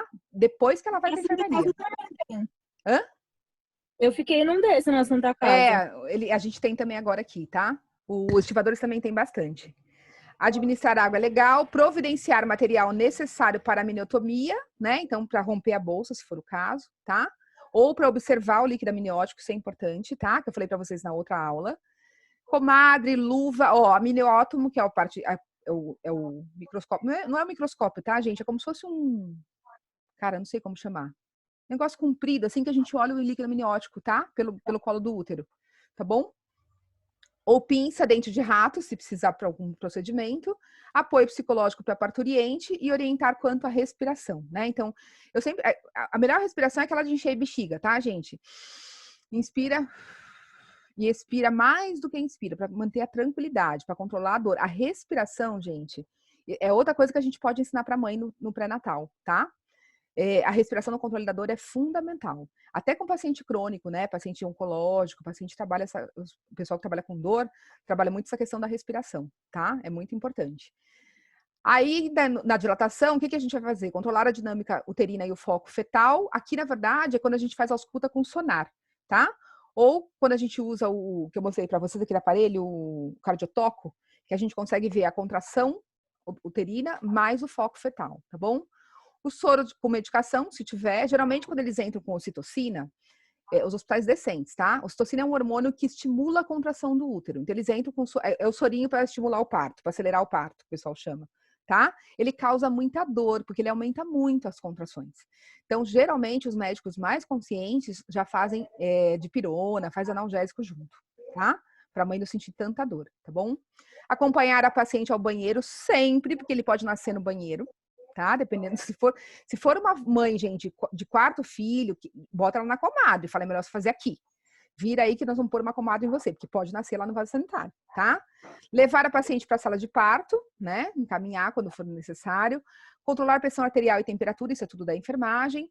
Observar perdas líquidas dos genitais, líquido amniótico ou sangue, identificar o que está se perdendo, tá? Aqui eu tô falando como enfermeira generalista, gente, não como enfermeira obstetra, tá ok? Por isso que eu não falo faz toque, nada disso, tá? E observar o psiquismo e comportamento da paciente, tá? Isso é importante, tem paciente em depressão, né? Que surta na hora do parto por causa da dor, tá? O segundo período clínico do parto é o de expulsão, que é um período super importante. Ele começa com a dilatação completa, né? Então, quando chega os 10 centímetros, tá? Daquele dedinho que a gente mediu. E termina com a expulsão total do feto. Então, quando o feto sai totalmente, tá? Caracteriza-se pelo aumento das contrações, então são contrações muito, muito intensas, associada à contratibilidade do diafragma com um exercício expiratório violento, que é o que a mãe geralmente faz na respiração, tá? Graças a esse esforço, o bebê desce pelo canal do parto. A vulva se entreabre e dá passagem ao feto, tá? Flui a porção restante do líquido amniótico, que sempre fica um pouquinho reservado lá, mesclado de sangue, porque aí a gente tem a placenta já se descolando também. Então, nunca vem um líquido muito limpinho, tá? Na hora da expulsão do feto, tá bom? Aqui a gente tem, ó, o feto começando a expor, tá vendo? Ó, aqui já é a cabecinha, ó que bonitinho, tá? Cada vez mais abertura. Vocês veem que não tem ninguém lá, né? Agora alguém vai chegar porque vai ter que sustentar, tá vendo? O períneo tá íntegro, ó, ninguém cortou nada. É uma vagina, tá, gente? Embora não pareça, não se assustem, mas é, né? Então, a Thaísa, não sei se a Érica teve parto normal, Érica? Não, cesárea. Se fosse normal, teria ficado assim, tá? Olha lá que bonitinho, ó, que eu falei pra vocês, tá vendo, ó? Cabecinha lateralizada, depois cabecinha, ó, depois ela vira posterior, tá vendo? O que a gente faz, ó? Segura o períneo com a mão dominante e o restante segura a cabeça, tá? Na hora que a cabecinha sai todinha, o que a gente faz? Ó, a gente põe as duas mãos assim e a gente faz esse movimento para baixo e para cima, de alavanca, tá? Porque quando a gente faz isso aqui, ó, o que eu faço? Eu solto primeiro o ombro anterior, que tá pro lado da frente da mãe, porque eu vou descer com o neném, né? Eu faço isso aqui para baixo. E quando eu volto com ele para cima, eu solto o outro ombro. Entendeu? Não preciso tirar tirar os dois ombros de uma vez, vai ficar, lascou, né? Aí vai ficar entalado o negócio lá, não vai sair mesmo, porque o ombro é mais largo que a cabeça, né, gente? Ó, a cabeça tá aqui, o ombro tá aqui, tá? Então não dá para sair os dois juntos, não, tá bom? E aqui a expulsão do feto total, tá? Olha que bonito esse parto, tá vendo? Coisa linda de acontecer. Eu acho maravilhoso. Não sei se eu mudei, se eu não mudei, mudei. Ó, vamos lá, tá? Então aqui o médico fará movimento, ó lá, para cima, que eu falei para vocês, tá vendo? E depois para baixo, até liberar totalmente os ombros do bebê e o corpo escorregar para fora. O corpo, gente, sai que nem quiabo, tá? É facinho, tem que segurar mesmo porque ele escorrega que nem quiabo. Escorrega muito, tá? Tanto que a gente tem nas mesas de parto, não sei se vocês já viram, tem é que nem é mesa ginecológica, né? Então ela é vazia, mas tem uma bandeja que a gente puxa, tá? Porque se o bebê escapar, ele cai naquela bandeja. Ele não vai cair no chão, tá bom? E aqui o clampeamento do cordão umbilical. O clampeamento do cordão umbilical é outra coisa que dá uma discussão imensa, tá? Tem gente... O que a gente faz nessa hora? O bebê saiu, a gente coloca o bebê sobre a mãe. Isso é o que prega o parto humanizado. Em cima do tórax da mãe, na direção da mama.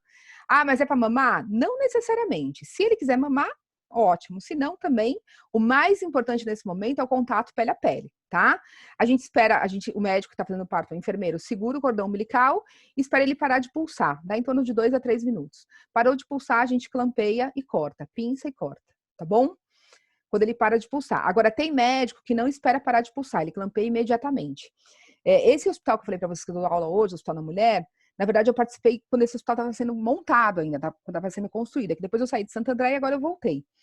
E lá era tudo parto humanizado na época. E eles demoravam, às vezes, até 10 minutos para clampear o cordão umbilical. Então, eles esperavam parar de pulsar totalmente o cordão, para depois clampear e cortar. Só que eles tiveram muitos casos de icterícia neonatal, tá? Porque eu vou dar uma aula para vocês de icterícia depois. O que acontece com a icterícia, gente? A bilirrubina, a gente já falou um pouquinho sobre isso, eu acho. A bilirrubina, que provoca o amarelão na pele, ela é produto de degradação da hemoglobina. Então, quando quebra essa hemoglobina, aparece a bilirrubina, que deveria ser toda metabolizada pelo fígado. Só que às vezes a quantidade é tão grande que esse fígado não dá conta de fazer. E aí a gente tem a bilirrubina que fica livre na corrente sanguínea circulando, que dá o amarelinho na pele, tá? O que acontece? Se eu demoro muito para clampear esse cordão, eu tenho mais sangue dessa mãe indo para esse feto. Então, ao invés geralmente a hemoglobina do feto, ela já é maior do que o fisiológico, né? Então, a nossa é 12, a deles é 16, 18, 20. Se eu demoro para clampear o cordão, tem HB que chega a 24, 26. O que acontece? Vai quebrar muito mais e eu vou ter muito mais icterícia. Entendeu? Então, assim, eu acho que a gente tem que ficar no meio termo, né? Espera 3, 4 minutinhos, parou de pulsar forte, clampeia e corta. Acho que nem tanto ao céu, nem tanto à terra, né? Nem esperar 10 minutos para clampear e nem clampear imediatamente, né? Coloca lá em cima da mãe, dá um tempinho. É tudo muito fácil de fazer, não tem segredo. Pega o bebê, colocou em cima da mãe, voltou para a região do períneo, vai dar mais ou menos uns 3 minutos, né? Mostra nem para a mãe, acomoda direitinho para não escorregar em cima da mãe e tal. Vai dar mais ou menos tempo de clampear. Tá? Então não tem que sofrer. O povo eu acho uma discussão desnecessária. Oi. Ah, então a icterícia é só essa causa que tem? Não. Essa é a icterícia fisiológica. A gente tem icterícia patológica, que é outra coisa. Tá? Aqui eu só dei uma pincelada, tá? Que é uma... Tá bom. A demora do clampeamento do cordão umbilical pode levar à icterícia fisiológica, tá bom? Tá. Aí é um bebê... imediato, prof. Oi? No clampeamento imediato. Saiu o bebê já clampeado. Não tem muito problema fisiológico. É muito mais pelo lado sentimental aí, tá? Que eles acham que você desliga o bebê da mãe muito rapidamente. Por isso o pessoal que é muito... que nem eu sou super a favor de parto normal, mas não sou tão xiita, não. Acho que tem coisa... A mãe não tá nem vendo se você acordou o cordão, não. Entendeu? Você acha que a mãe vai pensar nisso na hora? Ela quer o neném dela. Então, acho que ela vai largar o neném, que ela tá olhando, que acabou de nascer, para ver se cortou o cordão ou não. Então, eu acho que tem coisa que não tem necessidade. Entendeu? Eu acho assim, os 3 minutos é legal, porque você não causa sangramento. Se você tiver um pulso muito forte, você pode causar um sangramento mais excessivo nessa mãe, pela placenta. Entendeu? Entendi. Não precisa, mas eu acho que 3 minutos tá bacana. De 3 a 5, acho que tá dentro do padrão, é bom para todo mundo, entendeu? Fechou, acabou. Né? Sabe aquela discussão desnecessária? Eu acho que essa é uma delas. Porque não vai levar a lugar nenhum, né? Aí aqui eu trouxe para vocês verem algumas imagens do período de parto transvaginal, tá vendo? Então, quando o bebê começa a descer, continua descendo, tá? Cabecinha saindo, a mãozinha de quem fez o parto, tá? Então, vocês observem, gente, que isso aqui é um parto normal, tá? A placenta, ela vai estar aqui, geralmente no fundo do útero. Isso é o que acontece no fisiológico, tá? Patologicamente, tá vendo a placenta aqui, Ela fica geralmente, né, lateral pro fundo do útero, tá vendo? Patologicamente, ela pode estar aqui embaixo. Isso é um grande problema. Nós vamos falar um pouquinho disso mais pra frente, tá bom? O que eu quero que vocês observem nessa imagem, que é muito legal, Quando eu faço cesárea, a hora que eu faço, olha quantas camadas de músculo, gente, eu cortei aqui, Tá vendo o que é a cesárea? Essa é a grande diferença, tá?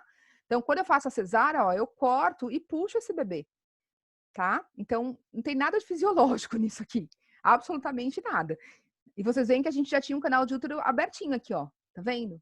Nessa imagem da cesárea, é bem interessante de ver isso, tá? Porque a Duda fez uma pergunta, que ela tem um problema na coluna, não sei o que foi. Duda, por que eu acho que você vai sentir dor na hora do parto, né? Porque a tua lesão deve estar aqui na região sacra, tá vendo? Tá, é a região tá entre L5 e S1. Então, é bem aqui, onde faz o ponto de hipomóculo, tá vendo? Tô fodida. Tá ferrada, tá? Então pode ser que você tenha dor aí por conta disso, tá bom? Mais dor, né? Porque dor natural já vai sentir. Gente, eu não tenho dor nas costas, vocês acreditam? Raramente eu tenho Graças dor nas a Deus, costas. professora. Com 47 anos, para quem pesou 140 quilos, né?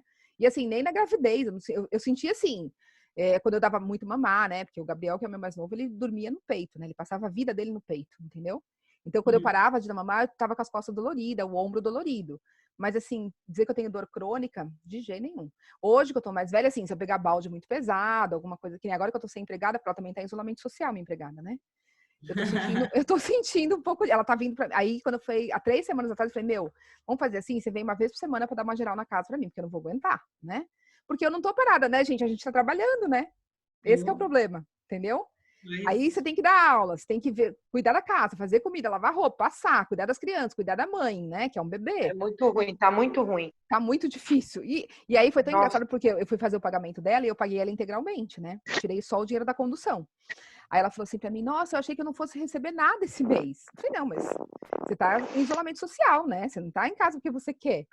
Ela falou assim, nossa, Sônia, eu nunca pensei que eu fosse ter dinheiro esse mês. Eu falei, não, pelo amor de Deus, né? Mas é difícil, você tá pagando a pessoa e tá penando, né? Porque minha casa tem 3 andares, né, gente? Então, sábado é o dia que eu faço faxina além dela, porque uma vez depois da pandemia, uma casa desse hein? tamanho ainda não me chamou pra ir aí. Vou chamar. Gente, qual é a nossa assistência de enfermagem no período expulsivo? Aqui é muito mais apoio materno, vocês vão perceber isso, a não ser que a gente esteja fazendo parto, né? Mas como geralmente quem tá é o enfermeiro obstetra ou o médico obstetra, a gente vai controlar o batimento cardiofetal, isso a gente pode fazer. A dinâmica uterina materna, porque ele continua contraindo, tá? Colocar a parturiente na mesa e posicioná-la para o parto, em posição de litotomia, que é a posição, nem todo parto precisa ser nessa posição, tá certo? Hoje a gente já sabe disso. Abrir bandeja de parto, né? Ajudar a médica ou a enfermeira a vestir o avental.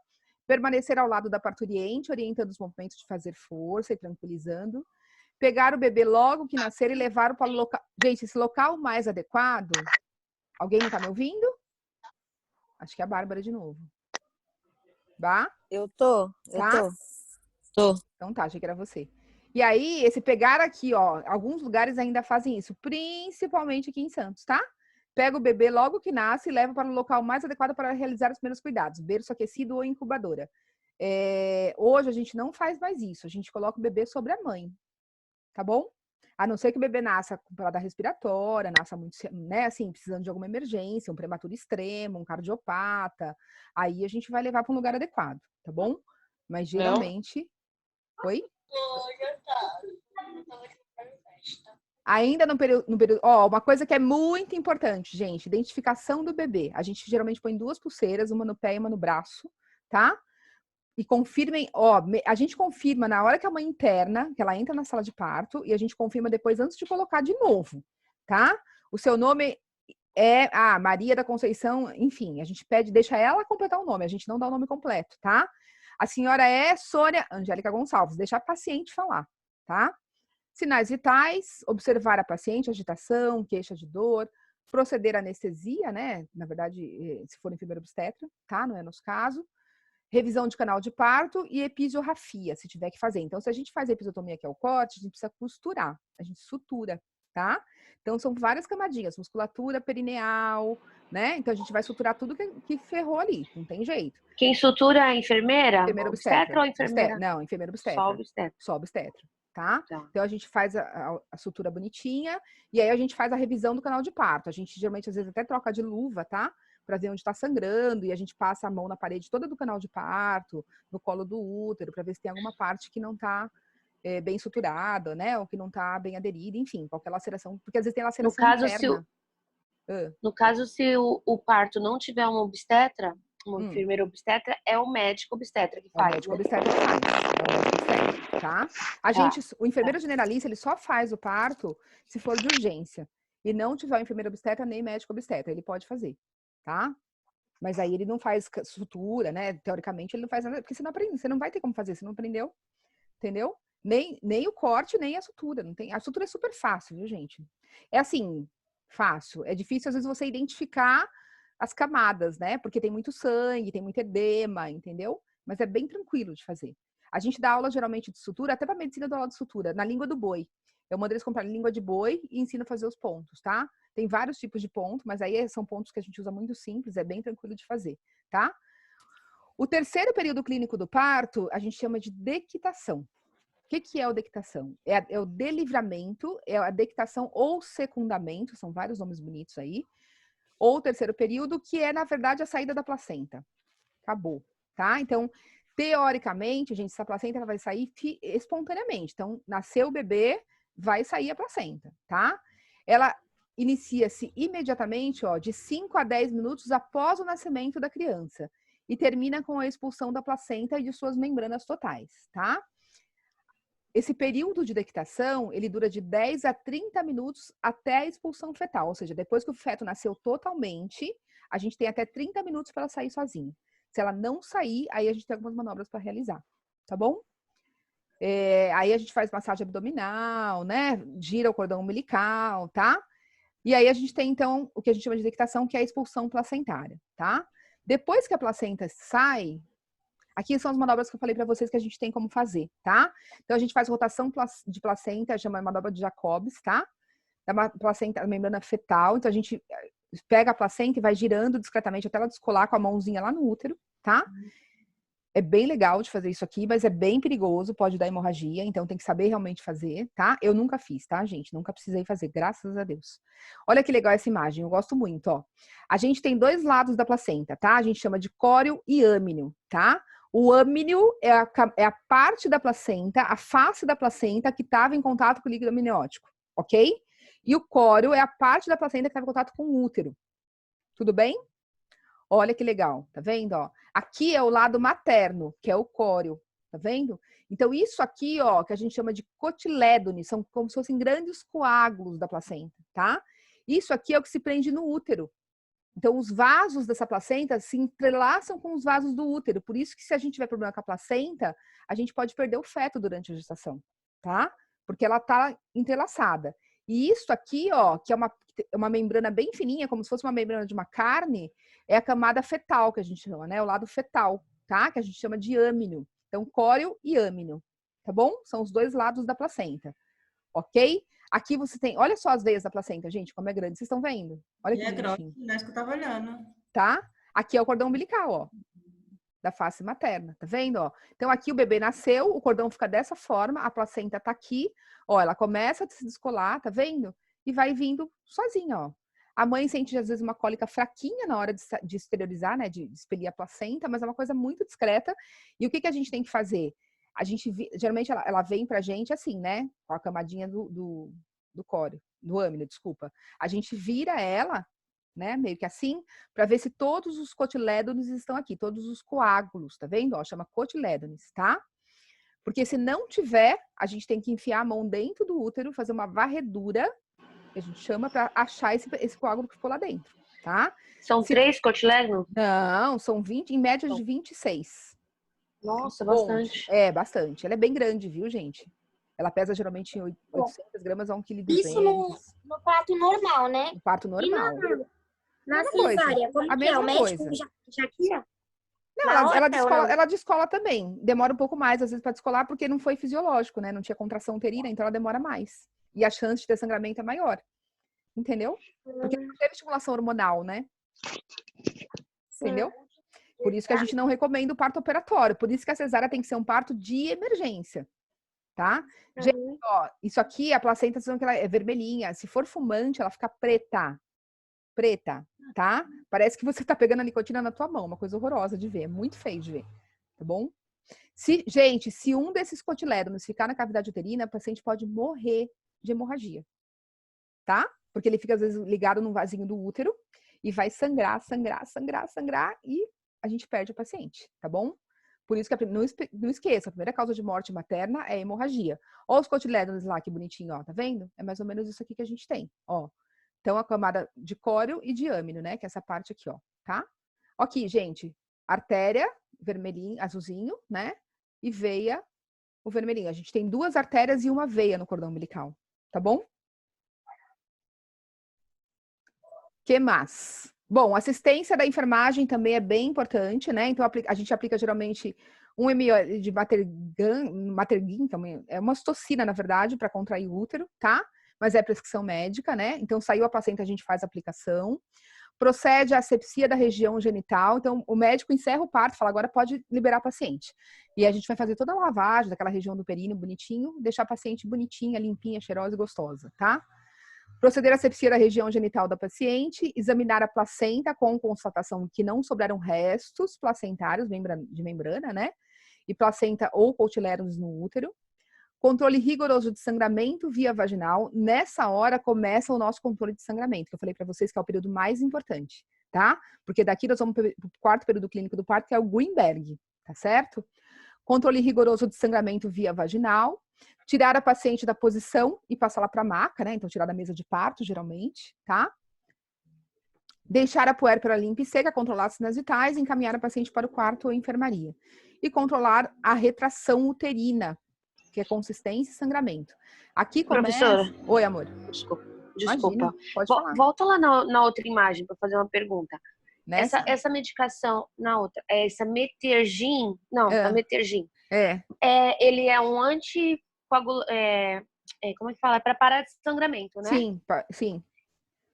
Porque uma amiga minha que teve bebê esses dias falou que assim que saiu o bebê, aplicaram uma medicação na coxa. E eu falei, eu não sei. Ela perguntou pra mim qual que é, ó. Na verdade, é ocitocina, tá?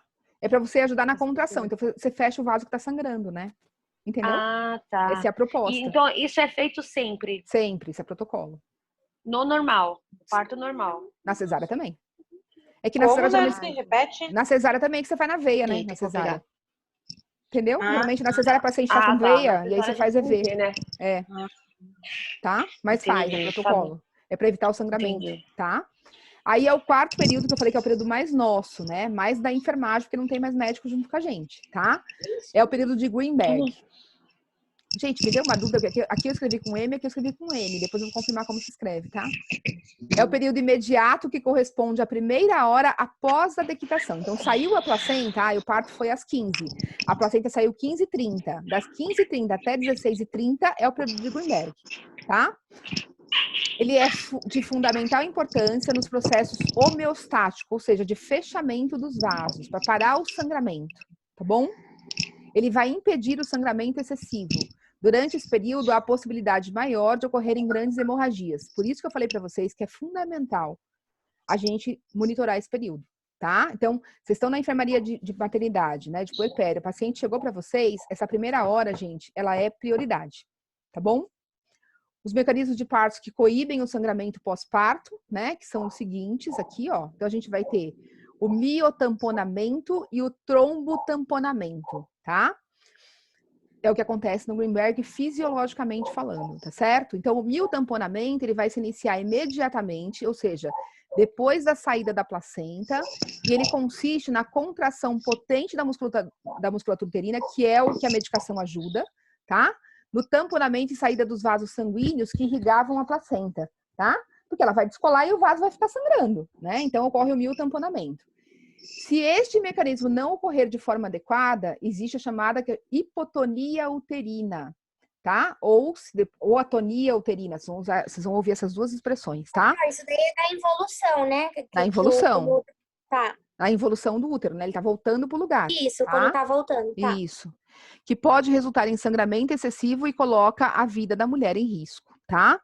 E o trombotamponamento é a formação de pequenos coágulos que vão obliterar os vasos útero-placentários. Então, eu tenho o quê? Ação da musculatura, que é o que a gente chama de miotamponamento. Miomusculatura, lembra disso, tá? E tem o trombotamponamento, trombocoágulo, tá? Então, eu tenho ação muscular e ação fisiológica aí do trombo se formando para parar de sangrar esse útero. Tá certo? Outra coisa. Se no caso acontecesse do trombo, pode ocorrer dele dissolver depois? E ter um sangramento ou não? Pode. Tá? Mas aí vai ser por isso que a gente tem um risco maior de trombose em gestante, né? No puerpério. Ah, entendi. Entendeu? Tá. Uhum. Agora, vocês imaginem quando a gente corta um vaso, né? Que é o que a gente faz na hora que a gente tá fazendo a cesárea. O risco é muito maior. Todo paciente cirúrgico, gente, quem trabalha em hospital, e vocês que não trabalham ainda, mas que vão fazer estágio, vão ver isso. Hoje, um grande protocolo que o pessoal até publicou na internet, que era descobrir o tratamento para COVID, né, com anticoagulante. Não é isso. Isso é protocolo nas UTIs, né? Todo paciente que tem comprometimento cardiovascular já faz terapia anticoagulante. Conhece o Clexane? Se vocês forem hoje numa ala cirúrgica, principalmente se ela for uma ala de ortopedia, 99,9% dos pacientes tomam Clexane. Tomam Clexane. Não é verdade? Sim. Só não tomo Clexane se for para o centro cirúrgico. Exatamente. Ao contrário, toma. É quase que 100% dos pacientes, tá? Que é justamente para ainda mais para o paciente obeso, cirurgia bariátrica, né? Porque ele tem uma chance maior de formar trombose, tá? Então, gente, o Greenberg, após a primeira hora, o útero apresenta-se em condições normais, firmemente contraído, completando assim o mecanismo de hemostasia, que é o quê? A parada do sangue, tá? Então, por isso que esse período, gente, é onde a gente mais vai atuar. E é o período mais importante para a gente observar essa paciente, tá? Vejam, todos são importantes, mas o Greenberg é fundamental. Qual é a nossa assistência nesse período? Posicionar a paciente corretamente, confortavelmente, observar sinais de hemorragia. Quais são os sinais de hemorragia? Hipotensão, taquicardia, sudorese, descoramento, tá? Aferir sinais vitais com frequência, então pelo menos a cada hora a gente tem que verificar essa PA. Observar coloração, odor e volume da loqueação. A gente tem uma média na primeira hora de perda de 500 ml, tá? Como é que a gente controla isso? Geralmente o paciente vem com absorvente ou com uma fralda descartável. A gente precisa saber o peso desse absorvente antes de colocar na paciente, tá? Então a gente pesa um seco e pesa o que tirou da paciente para ver quanto que ela perdeu de líquido, tá bom? É o mesmo peso, tá, gente? Peso e ml é a mesma coisa aí, tá bom? Observar e anotar a eliminação vesical. O que eu quero dizer para você é o seguinte: se eu colocar uma garrafa de refrigerante de 1 litro na balança, vai dar 1 quilo. Tudo bem? Observar e anotar a eliminação intestinal. Promover higiene adequada. Estimular a hidratação oral é fundamental. Dieta sempre a gente pede para essa mãe, quando ela chega do centro obstétrico, né, ou do centro cirúrgico, no caso cesárea, a gente sempre pede um suco, uma sopa, né? Também não precisa pedir uma feijoada, né, gente? Então, por favor. Estimular o aleitamento materno, isso também é bem importante nessa hora. Isso, gente, os trabalhos científicos mostram pra gente. Quanto mais precoce a gente estimular o aleitamento materno, mais sucesso a gente tem no aleitamento. Porque a formação do vínculo é muito maior. Por isso que eu falei pra vocês, nasceu, coloca em cima da mãe. Se ele for mamar, beleza. Se ele não quiser também, beleza também, tá? Mas se ele quiser, deixa que ele mame, tá bom? E permitir um período de sono. A mãe está muito cansada, tá, gente? E o bebê tem reserva de glicose pelas primeiras 24 horas. Então, deixa essa mãe dormir, pelo amor de Deus, tá? Estimula o aleitamento, mas também deixa ela descansar. Isso é importante, tá? E vigilância constante. Então, aquela mãe que chegou do centro obstétrico ou do centro cirúrgico, ela é prioridade para mim nessa hora. Tá certo? Estamos acabando, meninas. Ah, acabou. Professor. Oi, meu amor. quando a senhora falou dessa primeira hora, a partir do momento que ela chega pra gente na unidade, ou tem um horário de registro lá, tipo assim, quando a placenta saiu? Não, tem horário de registro. Aí a gente começa a contar a partir daquele horário Daquele lá. horário. Sim, daquele horário. Tá. É que é muita informação, gente. Essa aula é um pouquinho pesada, né? Um pouquinho. Mas foi boa a aula? Deu para entender? Deu. Alguém mais quer perguntar alguma coisa, gente? Atividade, prof. 2. Eu vou mandar para vocês. Eu já fiz de saúde da mulher e de saúde da criança. São 2 casos, na verdade, tá? O de mulher, eu vou mandar um. Mas são 2 perguntas. Eu só coloquei 2 perguntas em cada caso. Professora, não vai ser aquele caso bafônico, né? Igual do pessoal a gente saiu de um semestre. Qual que vocês fizeram? De quem? Da Suzy? Professora, Suzy, pelo amor de Deus. Não, pelo amor de Deus. Teve Nick Nock? Foi doido. Foi doido. Nick Nock nada. Foi legal. Exame físico, tinha que explicar a fisiopatologia. Meu Deus do céu, Jesus. Não, professora, foi difícil, mas assim... Difícil. Não é tão difícil, mas é bom, né? A gente acrescenta pra caramba conhecimento, isso, né? Isso sim. É que, nossa, demorou muito pra fazer. Não é aqueles trabalhos que você fala, não, eu vou fazer hoje. Fiquei dias. Nossa, acho que todo mundo, né? Mas essa é a ideia, né? Ó, os que eu vou mandar para vocês não é tão difícil, tá? O de saúde da mulher, na verdade, é um caso de uma gestante com hipertensão, mais obesidade, mais síndrome HELP. E eu quero que vocês falem um pouquinho da patologia e da fisiopatologia, né? E eu pedi diagnóstico de enfermagem, só. Mais nada, tá bom? Obviamente, diagnóstico de enfermagem e conduta, tá? Você disse fisiopatologia do quê? Do diagnóstico.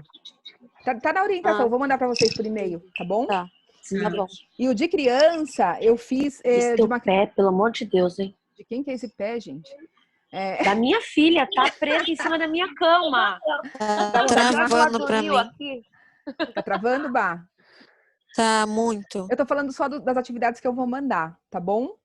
Então, de saúde da mulher, eu vou mandar um caso de gestação de risco, que fala sobre hipertensão, tá? Obesidade e síndrome HELP. Eu pedi a mesma coisa nos 2 casos, basicamente. O de criança, eu só pedi um pouquinho da criança sobre pneumonia, tá?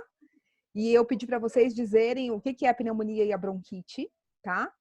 E dizer como é que a gente procede dentro do IDP. Lembra que a gente viu aqueles quadros de conduta? Sinais de perigo, aquilo lá que eu pedi para vocês, tá? E também diagnóstico de enfermagem. Eu acho que tá bem tranquilo. Não pedi nada cabeludo, tá bom? E deixei aqui... Quantos diagnósticos? Hã? Não tem número, quantos vocês acharem. Não tem número. Porque, por exemplo... é muito... O que é, Duda? Fala. Não pode ser um, né? É que geralmente a Suzy bota pra gente fazer uns 10, entendeu? Não precisa. Quantos vocês encontrarem que forem pertinentes. Nesse caso, eu quero que vocês coloquem... Por exemplo, eu estava corrigindo o trabalho agora do 9º semestre. Antes de dar aula para vocês. E aí, por exemplo, tem aluno, a paciente era uma paciente de insuficiência renal, que já tinha uma pneumonia, já tinha infecção. Aí o aluno coloca lá, risco para infecção. Gente, ela já tem infecção. Então, não tem risco para infecção, né? Risco para integridade de pele prejudicada. A paciente já estava fazendo hemodiálise. Ou seja, a pele já estava quebrada, a integridade. Não tinha, entendeu? Então, precisa se ligar nisso só, né? Por isso que eu falo, também não adianta inventar diagnóstico que não existe, que não é real, tá? Mas, gente, façam com muita tranquilidade, aproveitem para estudar. Esse é o mais importante. Fala, Leslie.